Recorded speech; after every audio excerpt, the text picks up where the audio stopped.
Nakajingay betang kidong tray ka Garo Hills Autonomous District Council GHADC ban penlong nakajingay ki namar kajing bampat yo jongki ya katulop usembut menteri rangba ka Jylla uba Prestone dan song uba deru menteri bari kmi ya katana District Council Affairs ulapin tip bak Sorkar Jylla shan kan sepelat no ya kabha jongki. Habakran sikilat patai kubor hakat no pai sengi jong kalai tarik unailar arja arpusan uba Prestone dan song ula ongru baki Autonomous District Council kin hab banyale ban wat yikilat kilanti kumno ban Pynmih Pisa Dalade ban suap kmi lanti nak Sorkar Jylla. The issue is about the salary, okay? But I think very soon this,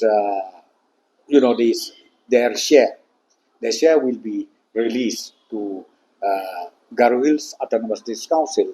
And once that is done, I am very sure they'll be able to clear the salary of their employees. How much will be that share? Sorry, I still don't have the detail right now, but they have their shares. So what is your appeal to them?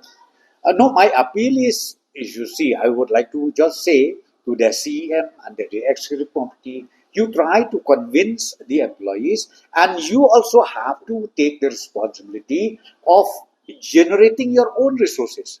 Why should you only leave to that share? Why should you only think of that share? Think of your own revenue generation also. I think that is very important. And I keep saying this not only to Garo Hills, but Khas Hills and Jylla Hills as well. They need to understand that they have their own constitutional identity, and they have also the provision even to generate revenue. So therefore, why not do your revenue generation according to the provision of the 60? I think that is very important.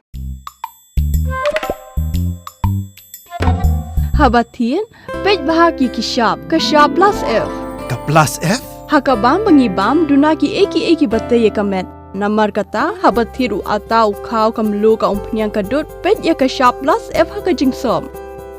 Yaki nutrient kumki vitamin bat ka ayan la icon diat bada ka bathau bha kam khta ka dur jingki marbam ka jing mat lani ka rukom shed yaki balehi banai kita ka don ka we ka jing mentoy ba kongsan ka kot ka khia ka nutrition ba khambha ka jing im ba khambha pendon kam daki marbam modon ka sharp plus F menta kasni Lawan Ra Shafi Lingba ko office jong Commissionerate of Food Safety Meghalaya.